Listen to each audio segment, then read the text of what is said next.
We are going on the record. If you want to talk, please go outside. Judge, Hold on. So we're on the record. It cause number 253-4377, 2505-146. I think that's all we have here, right? Yes. Yes. Okay, so guys, for the record, please announce yourselves. State. Anna Eady, E-A-D-Y, for Mr. Wiggins. Nathaniel Munier spelled M-U-N-I-E-R, also for the defense.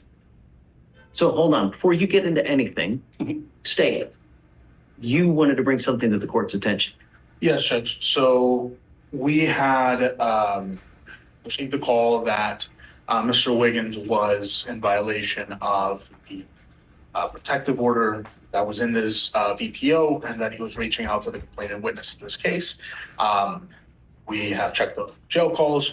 Those jail calls show that since March 24th, which is, of course, after the October VPO, since just March 24th, we have 293 calls made to the complainant's phone number.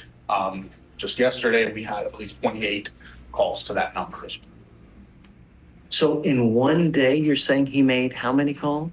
So yesterday, he attempted 28 calls to the complainant's phone. So, Judge, I'm going to preface this conversation with, Miss Eady texted me about 10 minutes ago, so I came up on short notice on this. But my understanding is that there's no longer protective order in effect, because it's been long enough that the protective order... There's an order for him not to have any contact with her. Are those part of his bond conditions? Yes. My client's not on bond. Well, he is not supposed to have any contact with her whatsoever. I understand, Judge, but the way that this court and other courts in the county have structured those conditions have been bond conditions, which my client is not on a bond. He is in custody. He has not broken. I have ordered him, even though he's in custody, not to call her. I understand, Judge.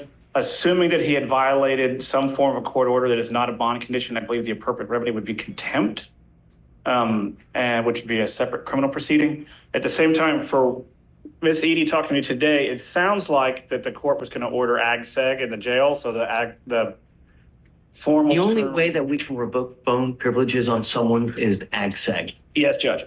My issue with that is it's a hammer when a scalpel is needed. So while I understand that the district attorney's office has alleged that my client is called a victim in this case, there's no protective order in place. The bond conditions are not in effect because he's not on bond, thus no crime has taken place. And third to that, Judge, if he's to move to ag-seg, he would not be able to make any phone calls, not just to the victim, but anyone, including counsel, which while we are here on a misdemeanor, he is in custody on a felony and relatively serious felonies. And The not only being able... way, okay, I understand your plight. Yes, Judge. But there are other remedies for you to be able to communicate, letters, in person. But the only way for me to be able to ensure that the complaining witness is not called is to put him in segregation. That's the only way. Judge, the problem is nobody would be able to be called, including our office as well as his felony attorneys. Letters through the jail are notoriously slow.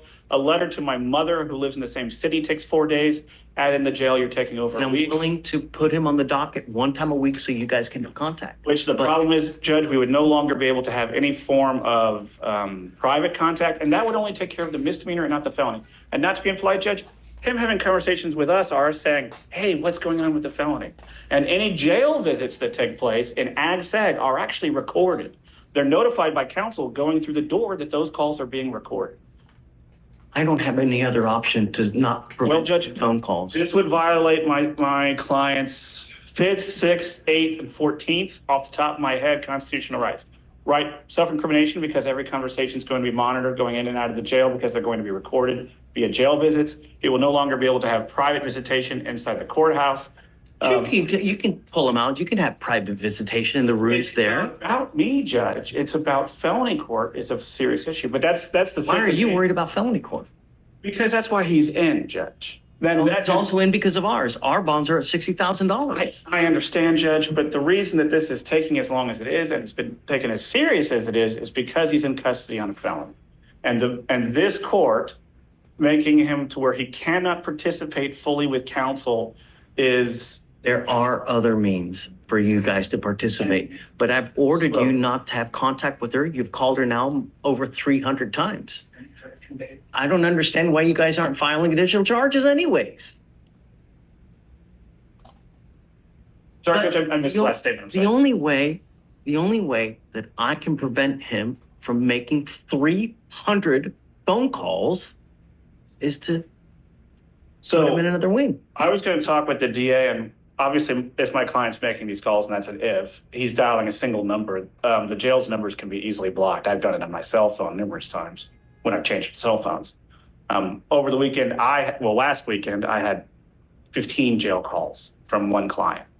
And as annoying as that is, it's very easy to block it on your cell phone.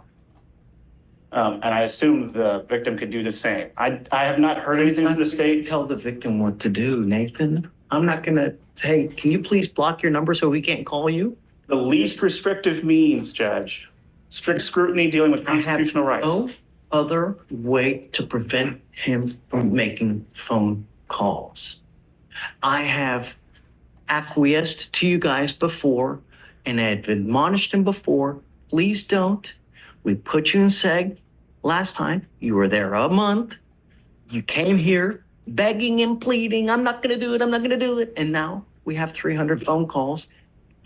So I don't know what else to do, but now back in ag seg. I'm going to sprinkle the word allegedly to the phone calls because it's the kind of thing where records would exist that have not been provided to the defense by the state. Do you have the records? Well, I mean, I have them, I just have to I have to do the forms or get them up with the forms, yeah. Okay, so let's set up for a formal hearing because I don't want, you're right. I don't want to give you state the benefit of the doubt without him actually or Anna actually seeing it and seeing that the phone calls were actually made. So let's set it for a formal hearing. How soon can you get him the evidence? Trying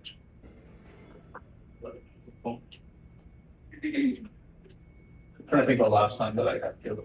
I mean, it could be tomorrow, it'll be a few days. So, I don't know if we want to set it up for next Monday or something like that. I think I should have it by then. This week is the point for that. Actually, she's not going to spend those places. And if we could keep him in normal population so that we could visit him, as does his felony counsel, and they could. Wiggins, I'm going to have you sign an affidavit from today promising me you're not going to reach out to the complaining witness in this case by any means. If you do, I can have a contempt hearing, and every single time it's punishable by up to 6 months in jail and a $500 fine per the advice of your lawyer. Because he thinks this is the correct avenue instead of ag seg.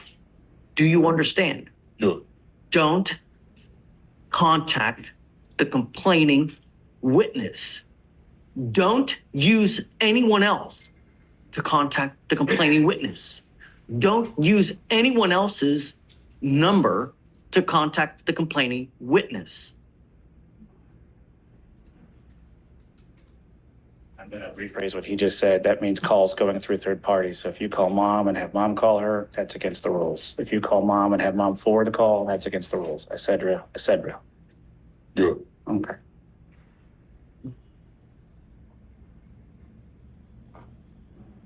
This is the affidavit that you're going to sign promising me you're not going to contact her or the complaining witness in any of my misdemeanor cases. Do you understand? Okay, so you want to set it for Monday? Okay.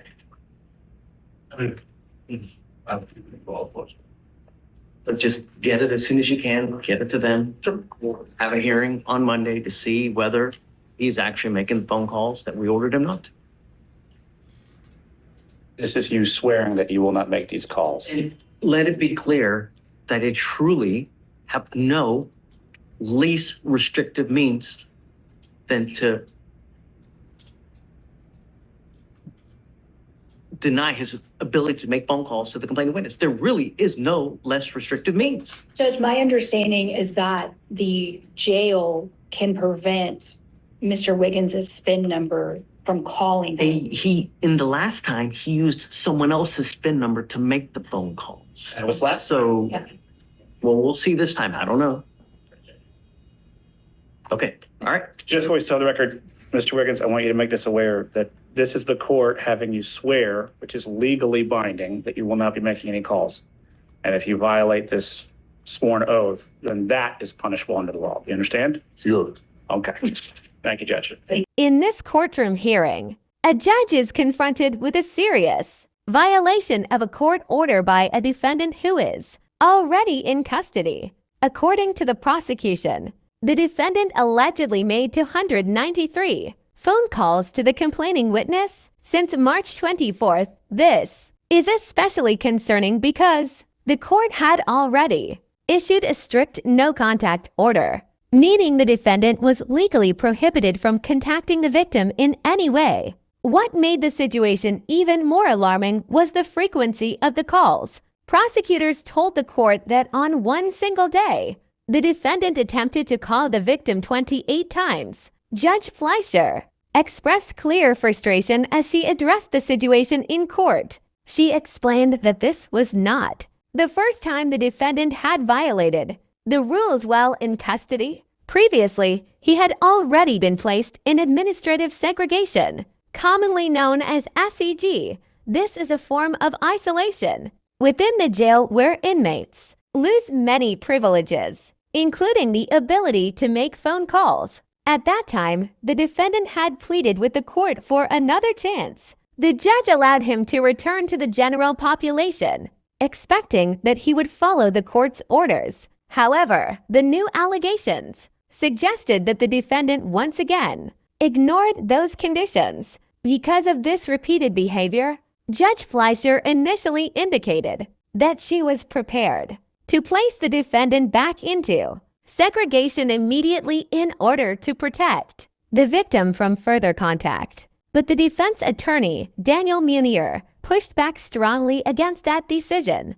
Munier argued that placing the defendant in segregation would severely restrict his constitutional rights, particularly his right to communicate with his legal counsel, since the defendant is also facing serious felony charges in other courts. Cutting off his phone access could interfere with his ability to prepare his legal defense. The defense also suggested a less restrictive solution. Instead of removing all phone privileges, Munier proposed that the jail simply block the victim's phone number, preventing the defendant from contacting her while still allowing him to communicate with his attorneys.